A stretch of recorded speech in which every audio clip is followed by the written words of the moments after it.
रोटी खाना भूले ना भूले है ना भूले। रोटी खाना तो कोई ना भूले। अगर किसी पे किसी का पैसा चाहिए तो ना तो वो उनको भूलता ना ही कोई किसी को भूलता। तो फिर भगवान का नाम क्यों भूल जाते हैं बताओ है?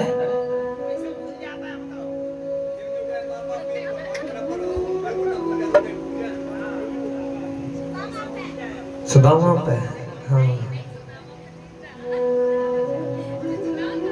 हाँ पहले हसलोबा के बाद में बता देना जब याद आ जाए।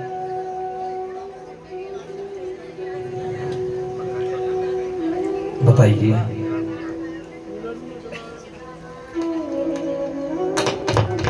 बताओ कल कथा को कहाँ विराम दिया था?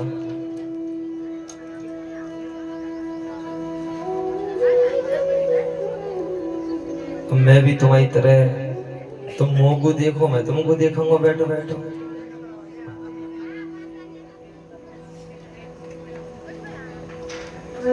एक कूलर चला दे यार।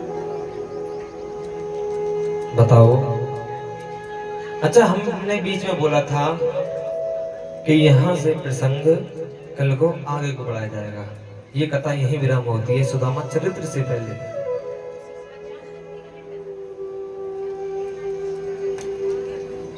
याद करो तो याद भी आ जाए।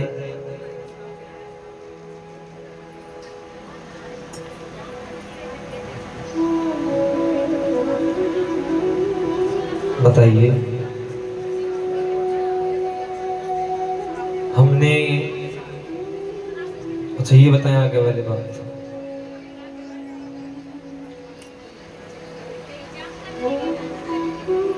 है जी।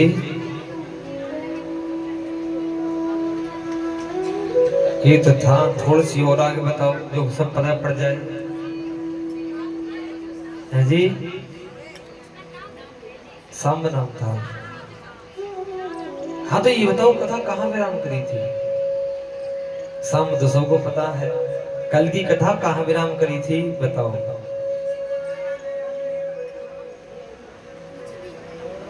हमने ये कहा था कि यहाँ से कथा कल को आगे बढ़ेगी कि कल की कथा कहाँ विराम हुई थी है? ताबीज में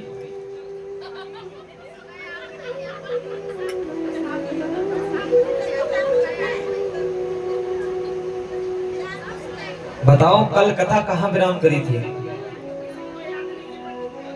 याद तो है कल हमने पूछा था बीच में कि बताओ हमने कथा कहाँ विराम करी है कल के लिए है जी। सांब के आगे कुछ तो होगा कि सांब भी सांब होगा बस सब सांब भी सांब कह रहे हैं कुछ तो प्रसंग होगा ना बताओ फिर। सांब वो भी हमने बताया तो तुमने बता दिया सांब। कल की बात पावन कथा चलो यूं बोल दो हम हार गए तुम जीत गए।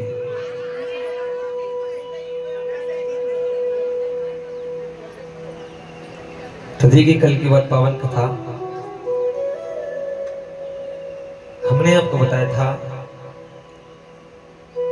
कि कल की कथा में भगवान कन्हैया के पुत्र सांब को श्राप लगा था दुर्वासा ऋषि के द्वारा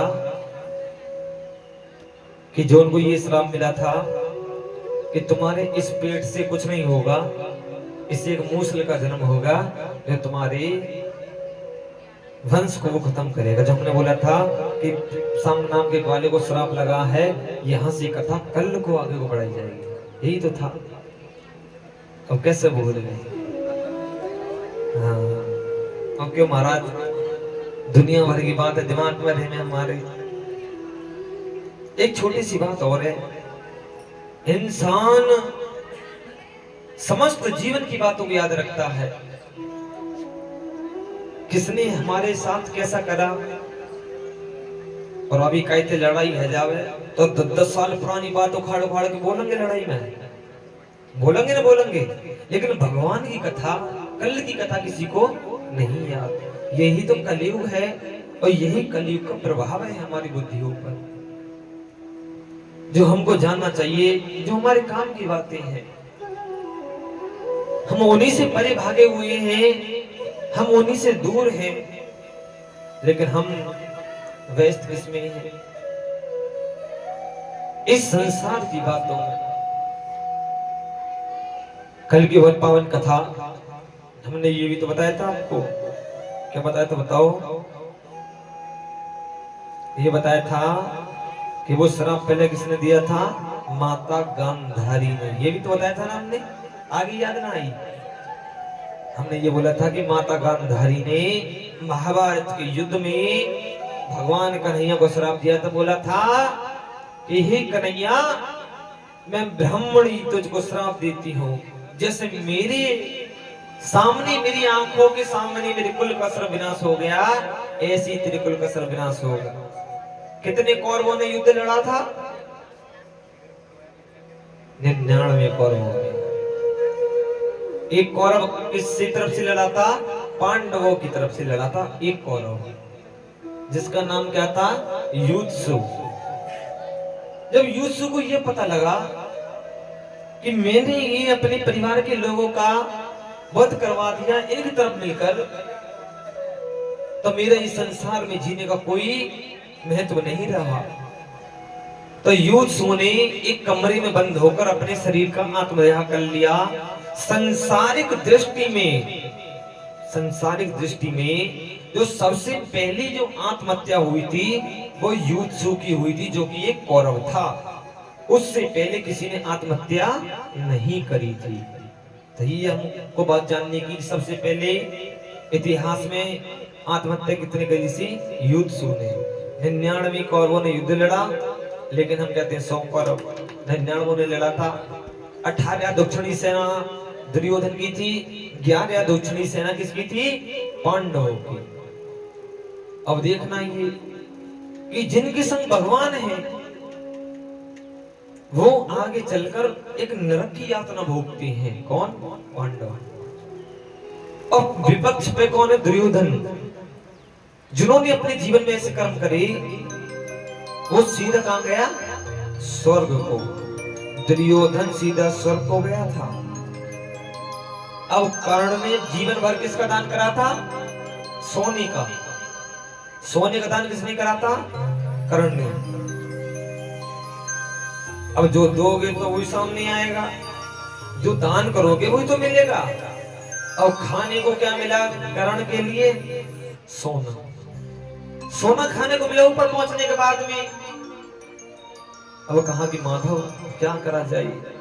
मुझे तो ध्यान ही नहीं था कि जो हम यहाँ कर्म करेंगे, जो हम दान पुण्य करेंगे, वही हमको वहां पर मिलेगा।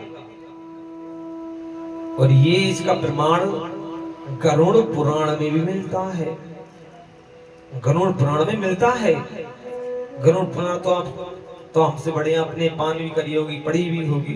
किसी की मृत्यु हो जाते जब पान करते हैं गरुड़ पुराण।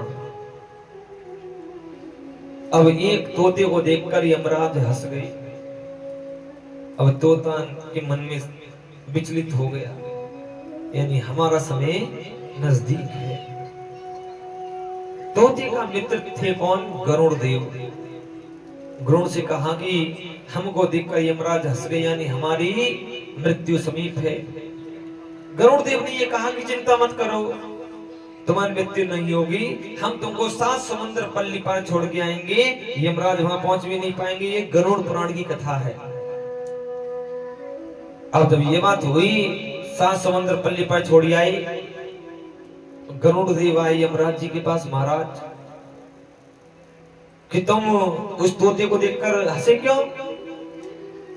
यमराज ने कहा मैं इस बात को देखकर हंसा था कि जो अभी यहाँ पर बैठा हुआ है उसकी मृत्यु 7 समुद्र पल्ली पार लिखी हुई है। अब गरुड़ देव कह रहे महाराज उसको तो मैं ही छोड़ के आया हूं अभी। अच्छा, तो एक दृश्य दिखाया, एक बिल्ली आई और बिल्ली ने उस तोते को खा लिया। तो देखिए सब सृष्टि के अनुकूल ही होता है। ये गरुड़ पुराण की कथा है। भगवान जी कहते हैं हमारे कि जब यहाँ संसारिक दृष्टि चलती रहती है संसार में जो कुछ भी होता रहता है हर एक योजना क्रमबद्ध है, लेकिन कर्म हमारे योजनाबद्ध नहीं होते। बाकी सब यहाँ स्क्रिप्टेड है। सेवा कर्म की, कर्म हमारे लिखे हुए नहीं है। लिखा हुआ क्या है? दुख है, सुख है, जन्म है, मृत्यु है। और यहां से क्या चला जाएगा? हमने आपको उस दिन बताया था कि 4 चीज लेके आया, 4 चीज लेके जाएगा। क्या लेके जाता है? 4 चीज बताइए, बताओ क्या चीज यहां पर लेके जाएगा? अच्छाई, बुराई, पाप और पुण्य, ये तो लेके जाता है मनुष्य। और अच्छाई कहां पर, स्वर्ग नरक कहां निश्चित हो जाता है? शमशान घाट में। शमशान घाट में वहां पर जब 4 लोग बैठकर उसके बारे में चर्चा करते हैं कि बड़ा अच्छा आदमी है, तो वहीं तय हो जाता है। और सब कहते हैं बड़ा बुरा आदमी हो भैया, जीते जी का कोई चैन न लेन दियो। अच्छा, ये एक जीवन है, जीवन में जो रहा है। अब हम क्या करते हैं, जब शमशान घाट से आते हैं, एक माटी का डला लिया, अपने सिर के ऊपर वारा और यूं उठाकर पीछे को फेंक दिया। उसका क्या मतलब होता है कि आज के बाद हमारा तुम्हारा इस संसार में कोई रिश्ता नाता नहीं है। हम उससे अपना नाता तभी तोड़ के आ जाते हैं जो संसार को छोड़ के चला गया। लेकिन फिर हम क्या करते हैं, उसका पितृ रूप में उसकी पूजा करते हैं। और पितृ क्या होते हैं? एक आत्मा ही तो है। एक आत्मा है, कुछ और है। एक आत्मा को हम खिला रहे पिला रहे, वो हमारी सेवा कर रहा है, हमके जीवन में सब कुछ कर रहा है। आत्मा को खिलाना पिलाना बंद कर दो, सीधी सपा बात है। मतलब कैसे, हम समझाने के लिए बोल रहे हैं। देवता को भोग लगाना बंद कर दिया, पितरों की सेवा करनी बंद कर दी, और वो कुछ दिन बाद देखना पितृ महाराज तुम्हारे घर में ऐसा कर देंगे ना, तो भैया कोई कारोबार चल सकता, ना जीवन में कोई तरक्की हो सकती। अपना कभी बुरा करेगा? नहीं करेगा ना। वो आत्मा ही तो थी जिसको हमने पाया चाहा। अब वो आत्मा ही चलेगी तो क्या करें? तो सब यहाँ एक आत्मा है। न मरने के बाद कोई किसी से रिश्ता नाता नहीं होता हमारा।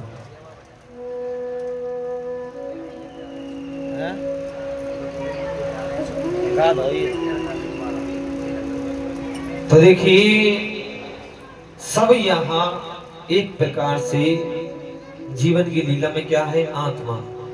न पहले हम जानते, न मरने के बाद हम किसी को जानते। तो सिवाय भगवान के हम यहाँ किसी को नहीं जानते।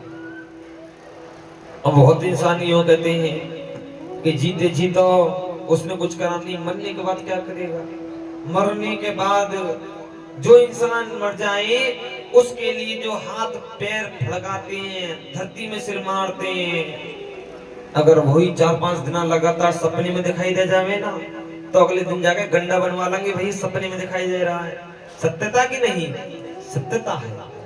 तो यहाँ कोई प्रेम रहा किसी से? प्रेम होता तो हम ये कर्म करते नहीं। यहाँ विश्वास मानना, एक अनुभूतियां अलग हैं, ये जीवन की बातें अलग हैं। जो आज हमको प्यारा है वो कल हमको बुरा भी लगने लग जाता है। तो जीवन का मनुष्य है, मनुष्य कभी भी बदल जाए, कहते हैं लुढ़कना लोटा। तो देखिए, छोटी सी बात हमें ये कहते हैं, भगवान के ऊपर विश्वास रखो, भगवान की भक्ति करो। कोई आत्मा परेशान करे तो भूतों के भूत तो भगवान भोलेनाथ है हमारे।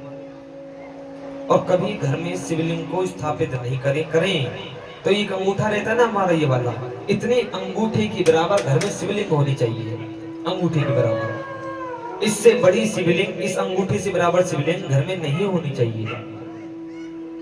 और देखिए, हम जब ये कर देते हैं तो इससे बड़ा हमारे जीवन में दुष्प्रभाव भी होने लग जाता है कि हम बड़े बड़े शिवलिंग रखते हैं। ज्ञान नहीं है तो हमको ये चीज नहीं करनी चाहिए। संसार में सुख दुख सब कुछ है, और संसारिक दृष्टि में सब कुछ वही है, और जो हमें यहाँ भगवान यहाँ बोलो भगवान की जय हो। बरादरी सरकार की जय हो।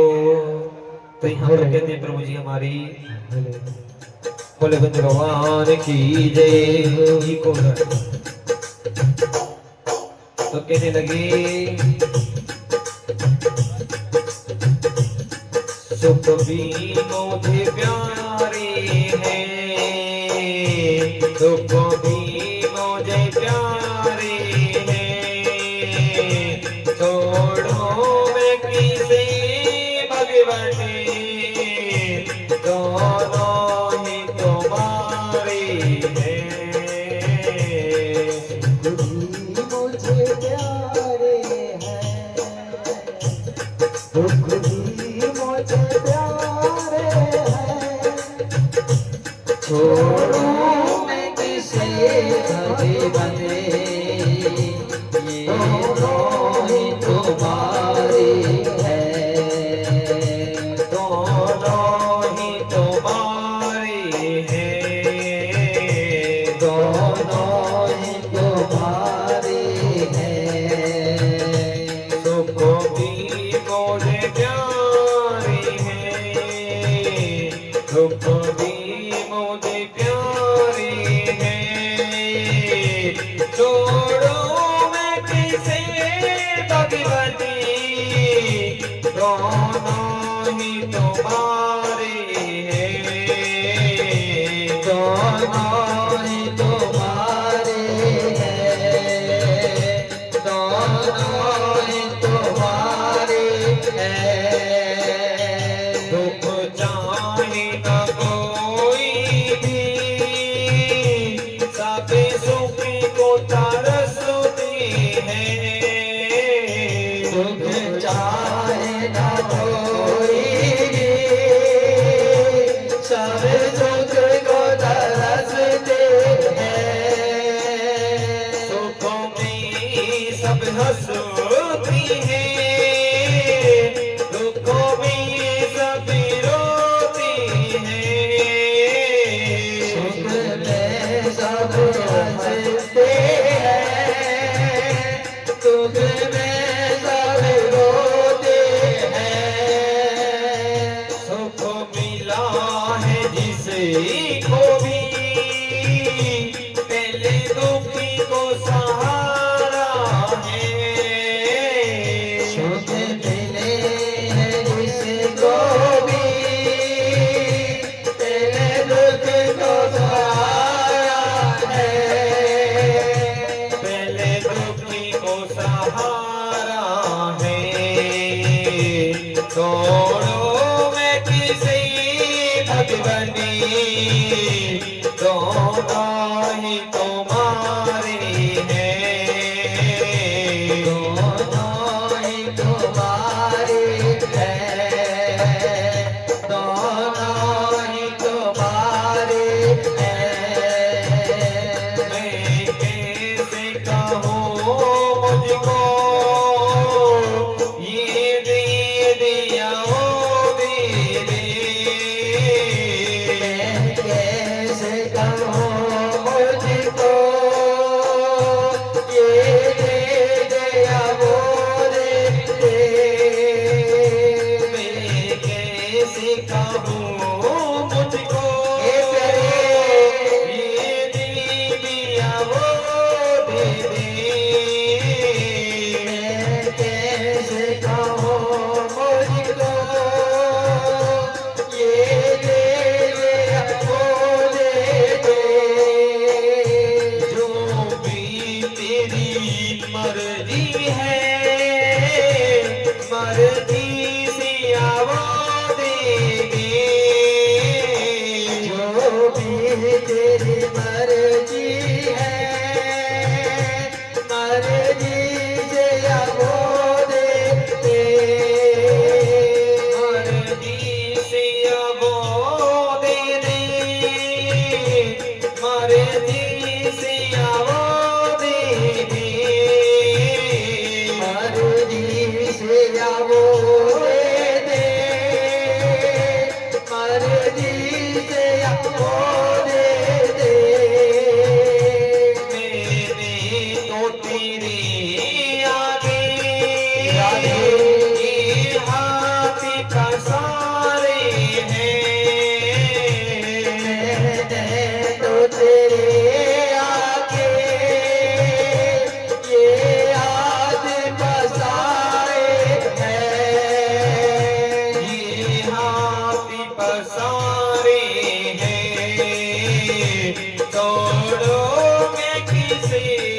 भगवतो दोनों ही तुम्हारे हैं, दोनों ही तुम्हारे हैं, दोनों ही तुम्हारे हैं।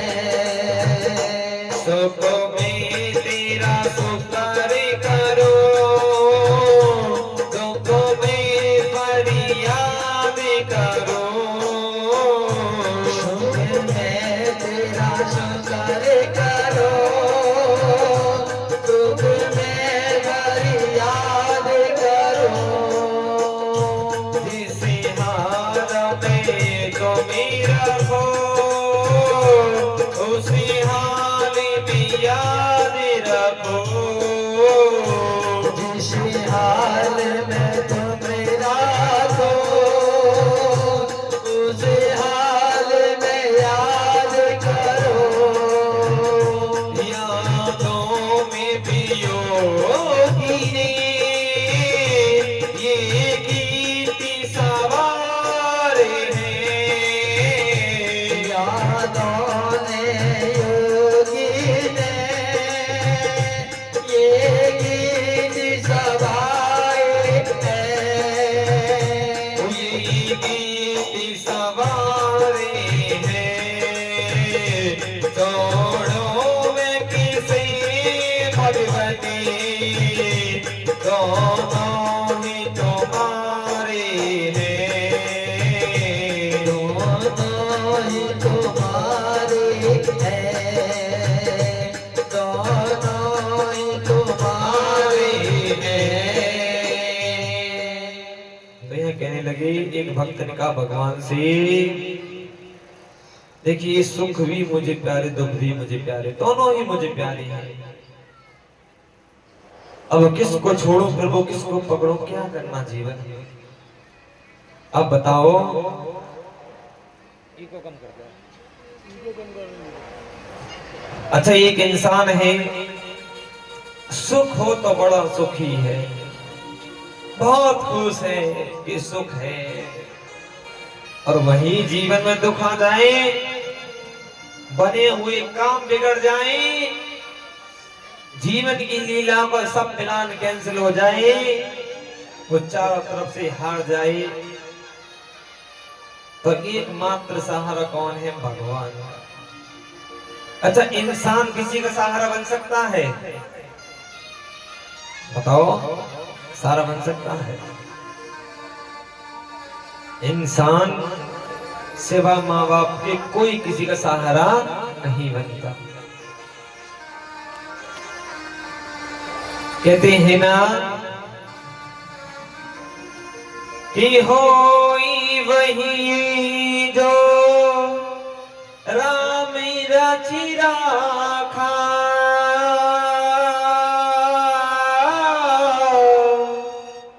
को करे तरफ बढ़ाए साखा। अब कौन कौन है? होगा वही जो राम जी ने रच रखा है, लेकिन सबका अस्तित्व हमारे सामने आना चाहिए। उसके लिए क्या करना चाहिए कि धीरज धर्म मित्र अरुणारी, आपत्ति काल परखियो चार। ये चार चीज है, धीरज धर्म मित्र और नारी। धीरज को, अपने मन के विश्वास को, धर्म को, हमारा कितना धर्म है, एक मित्र को और एक नारी को परखना जरूर चाहिए। ये हमारी रामायण में लिखी हुई बात है। और एक और बात कही गई है कि ढोल गवार सूत्र नारी सकल ताड़ना के अधिकारी।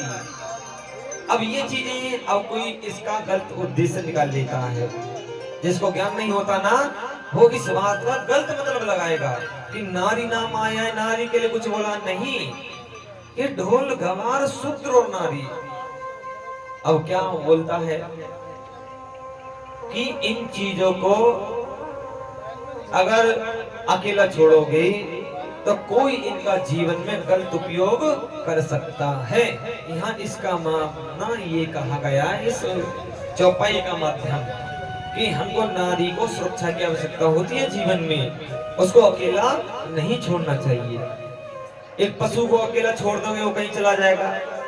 ढोल है, ढोल बार के अगर पास अगर ढोल वाला कोई नहीं रहेगा उसको कोई खराब कर सकता है। और एक किसी के अंदर कम थोड़ी बुद्धि के विकास कम है, उसको अकेला छोड़ दो वो कुछ भी नुकसान कर सकता है। और नारी को अगर अकेला छोड़ दोगे तो कोई उनका जीवन में गलत उपयोग कर सकता है। नारी को कभी अकेला नहीं छोड़ना चाहिए जीवन में। और माता बहनों को तो करुणा में हृदय होता है, करुणा में थोड़ा दयावान हृदय रहता है माता बहनों का। कोई भैया रो दे उनके सामने तो माता जी तो भैया उनके संग रो जाएंगी, क्योंकि माताओं का हृदय बहुत कोमल होता है। अच्छा, चंचल कौन होता है? चंचल माताएं होती हैं या फिर पुरुष होते हैं? कौन होते हैं? चंचल पुरुष होते हैं या फिर माताएं होती हैं? पुरुष होते हैं, पुरुष होते हैं। हाँ जी, हाँ, कोई बात नहीं। देखो महाराज, अच्छा आपने कभी पहले सुना था कि उस नारी ने 10 विवाह करे, उस नारी के 10 पति थे, नहीं सुना? लेकिन पहले राजाओं की तुम सुन लोगे कि उस राजा ने 10 विवाह करे, 50 करे, 20 करे। आज तक नारी का वो इतिहास नहीं बता सकता कि उसने ये करे।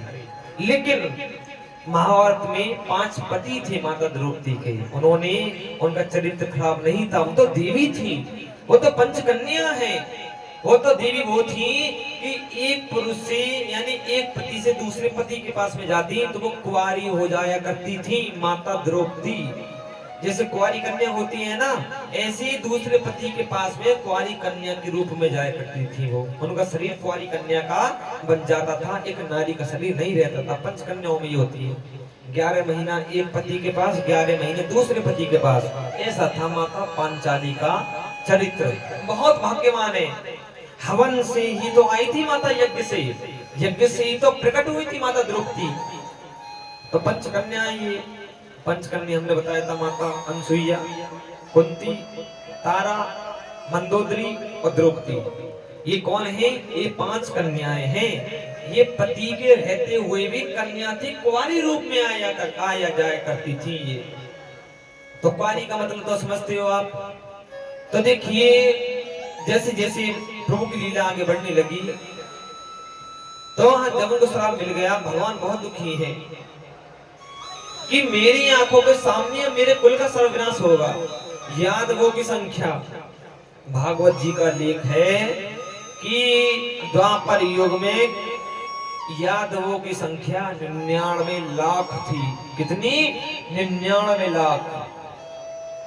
अब 99 लाख यादव थे उस समय पर, जिस समय पर भगवान कन्हैया थे। अब क्या हुआ? चारों तरफ वही श्राप का प्रभाव पड़ने वाला है। और देखिए, और आज से प्रभाव पड़ने वाला है। अच्छा, जो नारी, एक बुरा मत मानना, एक इंसान क्या रहता है, एक पुरुष कितना भी कमाए वो अपने बीवी, बच्चे, परिवार को चाहता है। और एक नारी अगर कामयाब हो जाए, बुरा मत मानना कोई, वो क्या चाहती है? मैं तो अपने पैरों पे खड़ी हूँ, मैं तो अपना पेट खुद भर सकती हूँ। सत्यता है जीवन की नहीं। तो देखिए, नारी में और पुरुष में यही अंतर है। पुरुष परिवार को लेकर चल सकता है और नारी तो भैया 4 पैसे कमाने लग जाए। अगर उनसे कहोगे घर में बैठकर खाओ, जो चाहिए हम देंगे, नहीं, हम तो नौकरी करेंगे। अब नौकरी 12 घंटा बाहर काम करेंगी, घर में आकर फिर काम करेंगी, नहीं। लेकिन उनको अपने पैरों पे खड़े होना है। चाहे उनको एक अभिमान, एटीट्यूड नहीं करना चाहिए उनका कि हम भी कमाते हैं। और जो भैया थोड़ा संभल के चल जाए, थोड़ा विनम्र होके चल जाए और 2 बात किसी की सुन के चला जाए। जबकि हाँ, नारियों को पढ़ना चाहिए, लिखना चाहिए, नौकरियां करनी चाहिए ऊंची ऊंची। जब पति तुम्हारे घर में है, पुरुष कमाने वाला घर में है, तो जरूरत क्या पड़ी है भैया? अब तुम सोचो कि हम तो ये नहीं चाहते कि हम अपने पति के आगे हाथ फैलाएं। अरे जो नारी अपने पति के सामने हाथ फैलाने की मतलब क्या हो गया? वो अपने पति की सगी नहीं है। वो ये चाहती है कि हम ये सब कुछ, हमारा पति कुछ नहीं है, तो उसके जीवन में पति की कोई अहमियत नहीं है। और बहुत नारी ऐसी होती हैं कि अपने पति से कहती हैं कि तुम भी काम करो हम भी काम करेंगे और दोनों मिलकर घर को चलाएंगे। अब ऐसी तो लक्ष्मी नारी तो बहुत कम है जीवन में। देखिए पढ़ाई ऐसी करो या तो कुछ हासिल हो जाए, ऊंची पदवी पे मिल जाओ, ऊंची पदवी पे बैठ जाओ, पढ़ाई इतनी करो, नहीं तो भैया रोटी तो दूसरे घर जाके पोनी पोनी सबको ही है कि नहीं? नहीं तो फुल का फैक्ट्री में सबको जाना है रोटी। अब विवाह के बाद तो रोटी सेकनी है, नारियों के जीवन में यही बात होती है। और नहीं तो अपने आप को इतना सामर्थ्यवान बना दो पढ़ाई कर कर। अब हॉस्टलों में पढ़ने जाती हैं नारियां लड़कियां। अब तुम का सोच रहे हो हॉस्टल में पढ़ाई हो गए? हॉस्टल में तो ये हो गए कि एक बोतल हाथ में लगे लड़की के और हाथ में एक सिगरेट की डिब्बी लगी रहे और माँ बाप के पैसा में आग लगा गए। कहीं जाके देख लो, ऑल इंडिया कहीं जाकर देख लो, लड़कों से ज्यादा आज के समय में लड़कियां शराब पीती हैं, सबसे ज्यादा धूम्रपान लड़कियां कर रही हैं। और फिर भी कि हाँ लड़कियां हैं उनसे कोई कुछ नहीं बोलेगा। तो समाज, अब हमने ऐसी बात कर करके ना बेटी बचाओ बेटी पढ़ाओ, नारियों को सिर से ऊपर चढ़ा दिया हमने। और जो कि आज रिजल्ट मिल रहा है कौन सा, कि कोई तो वही नीले ड्रम में पैक है, कोई बाथरूम में पैक है, कोई मिक्सी में पैक है, तो उसका रिजल्ट तुम देख ही रही हो। देखो एक पुरुष मर जाए चिल्ला जाए उसकी कोई नहीं सुनेगा। अगर नारी ने कह दिया मुझको छेड़ रहा है तो उसको 6 महीने की सजा है बिना किसी जुर्म के। नारी महिला आयोग, महिला सुरक्षा, महिला अधिनियम, सब नियम महिलाओं के लिए बना दिए, पुरुष के लिए कोई नियम नहीं है। तो जो नारियां होती हैं वो अपने इस नियम का गलत उपयोग करती हैं जीवन में। आज हम किसी माँ के बेटे के साथ गलत करेंगे तो याद रखना कल को तुम भी किसी बेटे की माँ बनोगी और फिर तुम्हारे साथ में गलत होगा और तुम्हें अपने पुराने दिन याद आएंगे कि हमने किसी को गलत जगह फंसा दिया था, जो आज हम उसका भोग भोग रहे हैं। तो कभी किसी माँ के बेटे को जीवन में फंसाना गलत नहीं चाहिए, क्योंकि कल भी तुम भी माँ बनोगी। आज तुम बेटियां हैं, कुछ समय पहले तुम्हारी माँ भी बेटियां थी, विवाह के बाद वो भी माँ बनी। विवाह के बाद तो नारी के कितने रूप बने। विवाह से पहले या तो मौसी रहती है या बहन रहती है या बुआ रहती है, 3 रूप रहते हैं नारी के। विवाह के बाद चाची, भाभी, ताई, काकी, मामी, बहुत रूप बन गए नारी के विवाह के बाद में। तो हमको थोड़ा अपनी बुद्धि से, अब हमारे अनुराधाचार्य जी महाराज ने ये बोल दिया कि नारियों को कपड़े पहन कर रहना चाहिए, पूरे तन को ढककर। अब वो जो पढ़ी लिखी माता बहनाई वो क्या बोले कि हमारी मर्जी, हम अपने बच्चे को कपड़ा पहना या नंगे घुमाए, तुम्हें क्या करना। हाँ, और उनके ऊपर FIR करवा दी पढ़ी लिखी वो ने। अब बताओ उन्होंने गलत क्या बोला था? कुछ गलत बोला उन्होंने? कुछ गलत नहीं बोला। अरे अच्छा एक चीज बताओ, तुम अपने शरीर को दूसरों को दिखा रही हो और फिर क्या बोल रहे हो, दूसरे की निगाह खराब है। निगाह तुम्हारी खराब है कि दूसरे की खराब है? तो भैया अपने आप को संभालना चाहिए।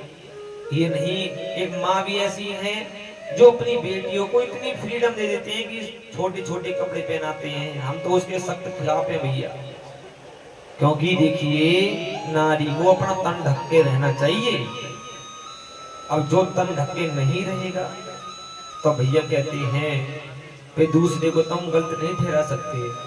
तो नारियों को अपना तन को ढककर, क्योंकि अपना चरित्र पावन होना चाहिए, मर्यादा अपनी होनी चाहिए। जीवन में सब कुछ आ सकता है, अगर चरित्र से कोई चला गया तो जीवन में हासिल होने वाला कोई दूसरा नहीं है। तो देखिए भगवान की बहुत असीम वाली कृपा हुई, जैसे जैसे प्रभु की लीला हो रही है। आज बताया गया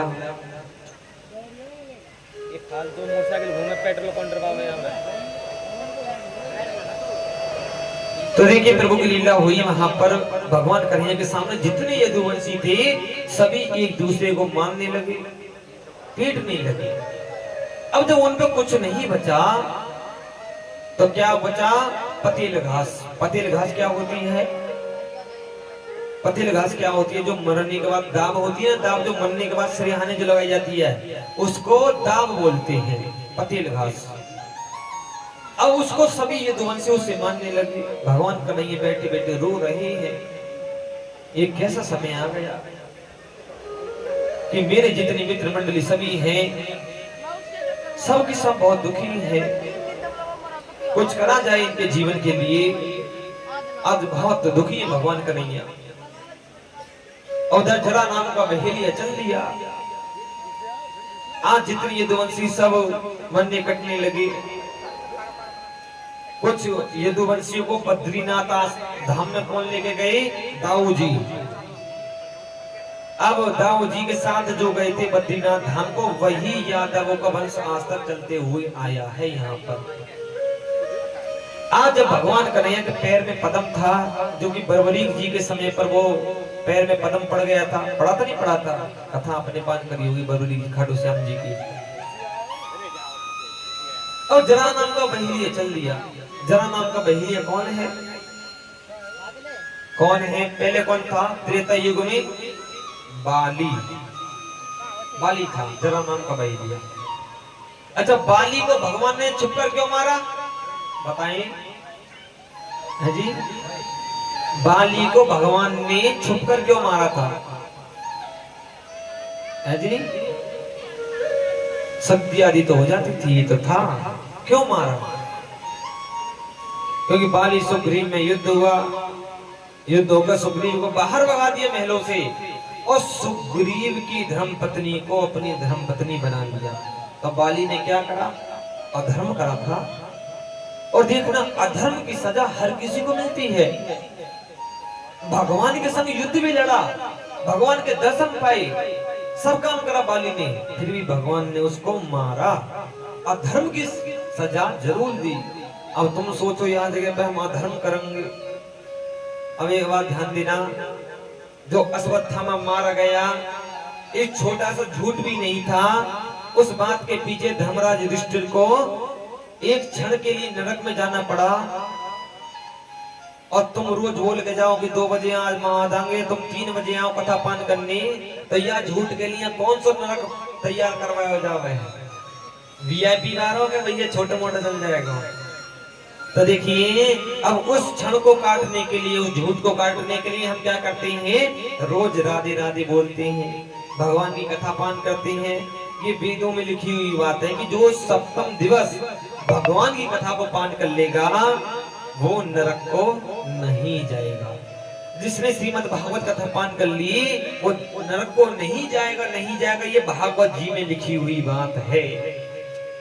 प्रभु की लीला हुई। जरा नाम का बहेलिया ने देखा कि भगवान के पैर में पद्म है। पद्म तो वो भी था। एक बार क्या हुआ, विष्णु भगवान सो रहे थे। भृगु ऋषि ने जाकर विष्णु भगवान की छाती में लात मारी। कौन ने मारी? विष्णु भगवान की छाती में लात भृगु ऋषि ने। अच्छा, भृगु ऋषि ने लात मारी छाती में। लड्डू गोपाल को देखना, छाती में पटाघात का चिन्ह है। वो परीक्षा ले रहे थे उस समय पर भृगु ऋषि। विष्णु भगवान ने कहा कि हे ब्राह्मण देव, मेरा शरीर तो पत्थर का है, और कहीं तुम्हारे पैर में चोट तो न लगी? चोट न लगी कि नहीं? ये दृश्य देख लिए माता लक्ष्मी ने कही, माता लक्ष्मी, मैं ब्राह्मण जाति को श्राप देती हूँ कि गरीब हो जाए। भृगु ऋषि ने श्राप दिया माता लक्ष्मी को। हम भी लक्ष्मी को श्राप देते हैं, लक्ष्मी भी ब्राह्मण के चारों ओर घूमती रहेगी। ये भृगु संहिता में लिखा हुआ है। मोटरसाइकिल कहाँ जावे? बार बार कहाँ जा रही है? कहाँ जा रही है? रोड पे पहले ही पेट्रोल डलवाइए। तो देखिए, आज जब बताते हैं प्रभु जी, आज जब लीला हुई भगवान की चारों तरफ, आज वो जो कीली थी, जो मूसल था, उसको घिसकर समुद्र के तट पर फेंक दिया था। उसको आज जैसे ही अपने धनुष में चलाकर, जैसे ही भगवान के जो पद्म था उसमें मारा है, एक हिरण की आंख समझकर जरा नाम को बहेलिया ने, तो भगवान के मुख से आह की आवाज निकली। जैसी आह की आवाज आई, जरा नाम का बहेलिया को जारी बंद करके चालू करो।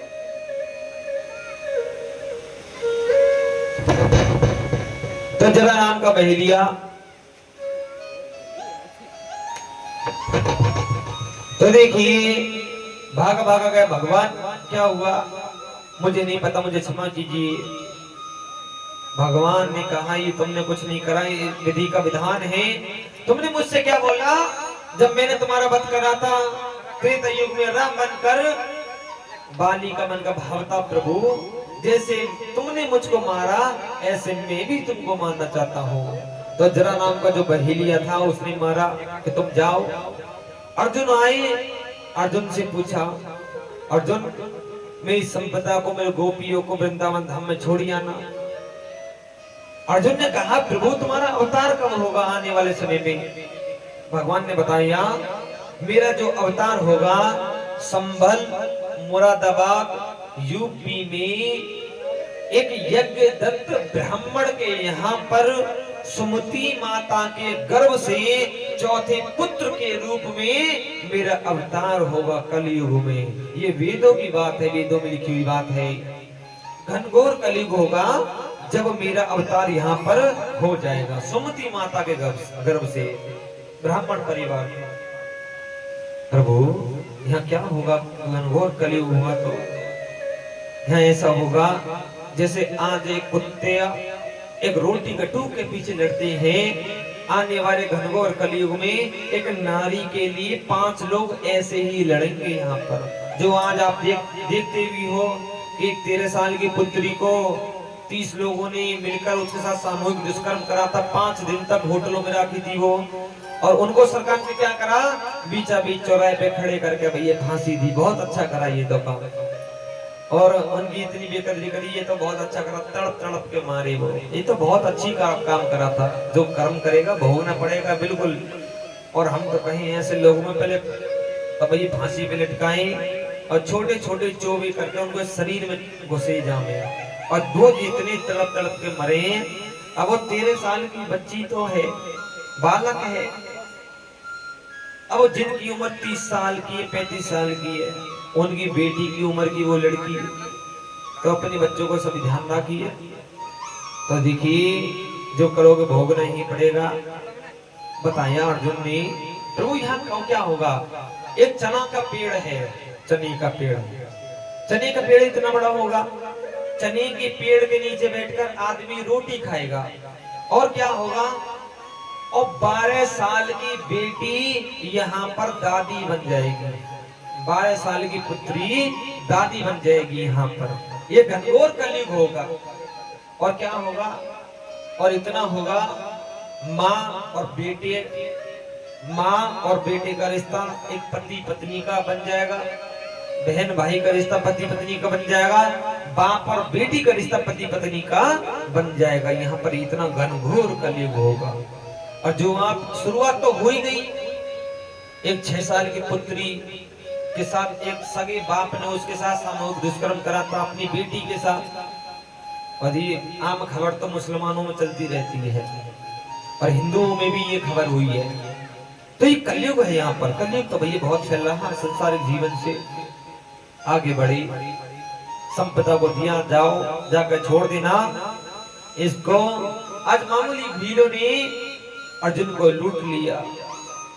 अर्जुन ने समझा भगवान से हमारी कृपा ऊपर से उठ गई है, और अर्जुन को लेकर आए भगवान कन्हैया के शरीर से एक ज्योति निकली और वो भागवत जी में आकर समाहित हो गई, और भगवान का शरीर अंतर ध्यान हो गया और द्वारिका सप्तम दिवस जल में डूब गई। बोले गोविंद भगवान की जय। अब उधर समझा है अर्जुन ने कि समय समय की बात है, समय बड़ा बलवान, भील ने लूटी गोपियां, वही अर्जुन वही बाण। जिस अर्जुन ने महाभारत के युद्ध को जीत लिया, उसी अर्जुन को मामूली भीलों ने लूट लिया है। गांडीव धनुष है अर्जुन के धनुष का नाम, वो कुछ नहीं कर पाया। अब आगे चले, सब देखा गया। ऋषि कश्यप चल दिए, इधर तक्षक रूपिनाग चल दिए, दोनों में बहस हुई आमने सामने। कहाँ जा रहे हो? बोला कि हम राजा परीक्षित के प्राणों को बचाने के लिए जा रहे हैं। कि अच्छा तो ऐसा करिए, हम एक परीक्षण कर ले रहे हैं। पीपल के वृक्ष को 3 पुष्कार में जला दिया। तक्षक रूपी नाग ने फिर कहा तुम्हारे मंत्रों में शक्ति है तो 3 बार में ही इसको जैसा था वैसा बना दो। ऋषि कश्यप ने जल लिया हाथ में। पहली बार में पौधा बनाया, दूसरी बार में वृक्ष सा बनाया, तीसरी बार में जैसा था वैसा बना दिया। महाराज तुमको चाहिए क्या? तुम क्यों विधि के विधान में बाधा बन रहे हो? मुझे धन चाहिए। ऋषि कश्यप को धन दिया, इसी वृक्ष के नीचे धन ले लो। उधर फूलों की टोकरी आई, फूलों की टोकरी आकर महान रूप धारण कर कर आज तक्षक रूपी नाग ने आज राजा परीक्षित के शरीर का विध्वंस कर दिया। जन्मेजय को पता लगा, उनके बड़े पुत्र को एक यज्ञ करा नागों की कुली को समाप्त करने के लिए। भगवान भोलेनाथ का नाग वासुकी खिंचा या शेषनाग खिंचे चले आए। देवताओं ने जाकर ब्रह्म निवेदन करी कि हे ब्राह्मण देव ऐसा मत करो, अनर्थ हो जाएगा। उस यज्ञ को समाप्त करवाया, वहीं पर ही उनके पिता के शरीर का अंतिम संस्कार करवाया। अंतिम संस्कार कब से प्रारंभ हुआ? अंतिम संस्कार कब से प्रारंभ हुआ? जब असुर और देवताओं में युद्ध होता था, जितने असुर मरते उतने ही चंद्रमा की रोशनी में वो जीवित हो जाते थे। कौन? असुर। सब सूर्य देव के पास में गए कि हे प्रभु, ये असुर तो जीवित हो जाते, क्या करा जाए? अगले दिन सूर्य देव ने अपनी इतनी तपन बढ़ाई कि असुरों के शरीर को वहीं पे पड़े पड़े सभी के शरीर को जला दिया। और उसी दिन से ही अंतिम संस्कार करने की जो प्रक्रिया है वो आगे को बढ़ाई गई है। और देखिए आज उनके शरीर का अंतिम संस्कार करा, आज 3 दिन की शोक सभा बुलाई, आज यज्ञ करा अपने पिता की शांति के हेतु। और आज यहाँ पर एक भंडारे का वितरण होने लगा और श्रीमद् भागवत महापुराण यहीं पर विराम हो जाती है। बोले गोविंद भगवान की जय। भगवान की कथा का विराम होने वाली नहीं है। विराम हम हो जाएंगे, आप हो जाओगे, संसार विराम हो जाएगा, लेकिन भगवान का नाम कभी विराम होने वाला नहीं है।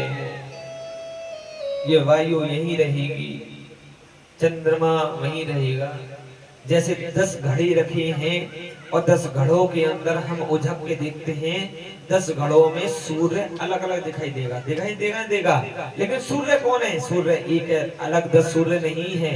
भगवान का स्वरूप अलग अलग दिखाई देंगे, लेकिन भगवान श्रीमद् भागवत महापुराण में विराजमान जो सबको दिखाई देती है। बोल भागवत महापुराण की जय। बोल गोविंद भगवान की जय। आनंद के लाला की जय। बोल बालकृष्ण भगवान की जय। बोल बंसी वाले की जय हो। तो आप सभी फूल चावल का वितरण कर दो। तो सभी अपने अपने जोड़े के साथ यज्ञ पर आकर बैठ जाएं। यज्ञ कुंड की तरफ अपना मुख कर लें। कोई दरबार की तरफ मुख नहीं करेगा, यानी दरबार की तरफ कोई भी पीठ नहीं करेगा।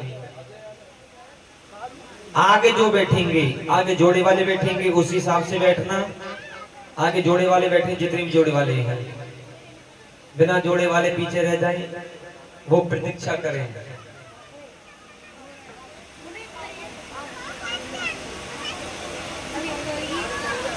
अब तुम अपने घर पर फोन कर दो, जोड़ा वाले वो आ जाएंगे, तुम भी आगे बैठ जाएंगे भैया। और अपनी पत्नी को सीधे हाथ की ओर बैठाना है जोड़े में।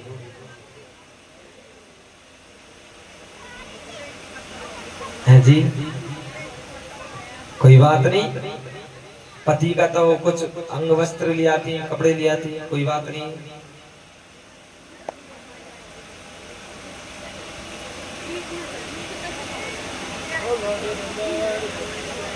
और जिनका नहीं है भैया वो भगवान से दुआ करें जल्द से जल्द भैया सबकी मनोकामना पूरी हो। अगली साल सब जोड़ाते बैठे। हाँ, हम तो यही दुआ देंगे, भगवान अगली साल सब जोड़ा से बैठो भैया। जिन भाई साहब हमारे छोटे भैया बैठे हैं,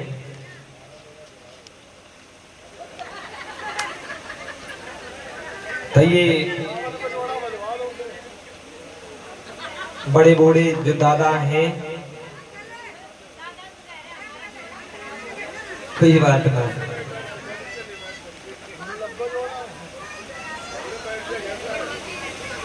पंडित जी होम डिलीवरी ना करें, एक मुट्ठी भर के दे दें, सब बांट लेंगे आपस में। कब तक जाओगे बांटते बांटते? थोड़ा बुद्धि का प्रयोग करिए पंडित जी। ये बड़े बूढ़े दादाजी जो हैं, जितने बड़े बूढ़े कुर्सी पर बैठे हैं, ये यज्ञ की तरफ आ जाए आगे को। बड़े बूढ़े आगे आ जाओ, अंदर यज्ञ की ओर आ जाओ। चलो कोई बात नहीं, वहीं बैठ जाओ। नहीं, बड़े बूढ़े तो आगे होना चाहिए। चलो कोई बात नहीं, अपने अपने जोड़े के साथ सभी बैठ जाएं। फूल चावल भैया सबको बांटते हैं आपस में, फूल चावल सबको बांटते। पंडित जी जल की सीटें लगा दें सभी के ऊपर। पिछली कथा में भी भैया बारिश हुई थी, घनघोर वर्षा, लेकिन अब क्या नहीं होनी चाहिए बस यहाँ पर। पिछली कथा में तो भैया कम से कम घोंटू घोंटू पानी हो गया हवन के टाइम पर।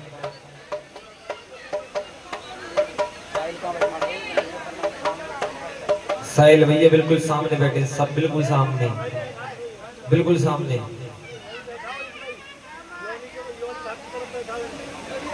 यहीं पर, चलो यहीं बैठ जाओ।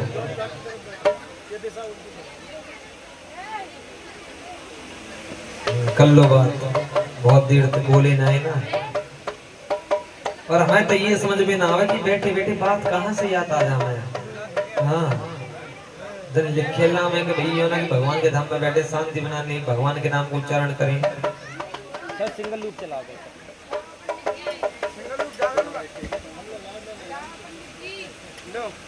भैया अखबार आ गई।